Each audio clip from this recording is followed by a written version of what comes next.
She gave birth to 5 children. But after 27 years, what she discovered was not just a lie, but it was the truth that could take her soul away forever. Who was the real child? Who was the replacement? And what did they want from her?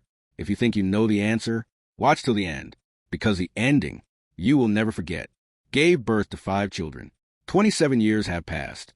The mother's name is Warren. She remembers the day she gave birth vividly, the cries of a newborn, the scent of blood, sweat, and the unforgettable pain. She raised all 5 children with love, patience, and hope. A small wooden house in Chiang Rai province, surrounded by forest, birdsong, and the breath of nature. But one night, after the eldest son returned from abroad, he brought an old metal box to his mother. It was covered in rust. She had never seen it before. He said it was left by their father before he died, and ordered not to be opened for 27 years. Her hands trembled. Her heart pounded. She slowly opened the lid. A foul stench rose from within. Inside were old letters, black and white photographs, and birth certificates. She picked up each birth certificate one by one. The first matched the eldest son. The second matched the eldest daughter. But the third, the name didn't match. She frowned. The fourth, the last name was different. The fifth, the birth date was not the one she remembered. Her heartbeat thundered in her ears. She glanced at her children's faces. They sat in silence, expressionless. The eldest son spoke softly. "Don't you remember, Mother? You were unconscious for days after the birth. Something happened." Warren's face turned pale. She tried to recall the memories, but only blurry images came to mind. Doctors speaking in words she couldn't understand. The youngest child walked to a drawer, pulled out a thin file, and handed it to her. Inside were medical records. It stated that only 2 children had been born from her. The other 3 were switched infants. Her mouth fell open. The ticking clock on the wall sounded unnaturally loud. The chill in the air crept through her skin. Warren looked at her children again. They still stared at her, still soulless. She swallowed, her throat dry. "Who are you?" The eldest son stood and walked closer. The light flickered. A soft chirping echoed from the ceiling. He leaned in and whispered in her ear. "We found out the truth years ago, but we waited until today to tell you ourselves." Warren froze. Her heart pounded painfully. She stepped back slowly, but her back hit the wooden wall. The footsteps of her children grew louder, slow, deliberate. The middle daughter held scissors, smiling faintly, a smile Warren had never seen before. "You raised us well, Mother, but you never knew who you were raising." Tears streamed down Warren's face. She looked at the 3, who weren't her blood. Her hands shook. Her soul trembled even more. "Did your father know?" The youngest replied instantly. "He knew. He was the one who chose us." Warren gasped. Images of her late husband flashed in her mind. His stern face, his refusal to explain things. She started connecting the dots. Why he forbade mention of the birth. Why the 3 children seemed so different. "Where'd you come from?" The eldest son looked up, his eyes no longer human. "Not from anywhere you know, and not a place you want to know." The lights in the house went out. The wooden beams creaked. A strong wind rushed through the old windows. Warren sobbed, collapsing to the floor.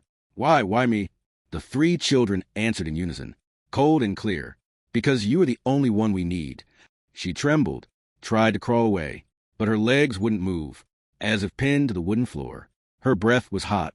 Her chest roared, as if the world was collapsing.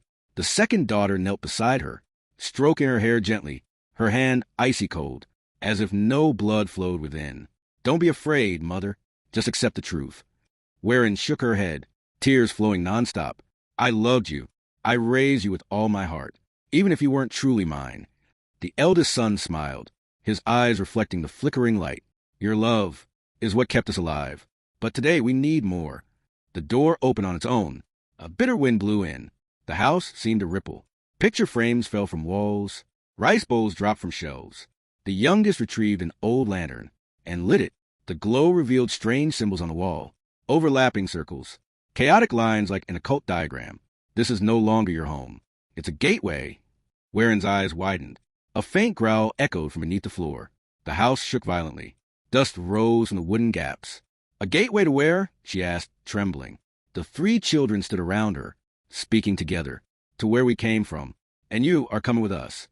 Warren tried to stand, but her legs gave out. She looked down. Her toes were pale. Her skin cracked like parched earth. The cold from the floor seeped into her bones. Her hands trembled, her vision blurred. She called for her two real children, but no answer came. Silence. So silent, she could hear her own heartbeat. The eldest son knelt, extended his glowing hand. Don't resist, mother. If you surrender, it won't hurt. The growl from beneath grew louder. The shaking knocked down a lamp. The wooden house began to crack.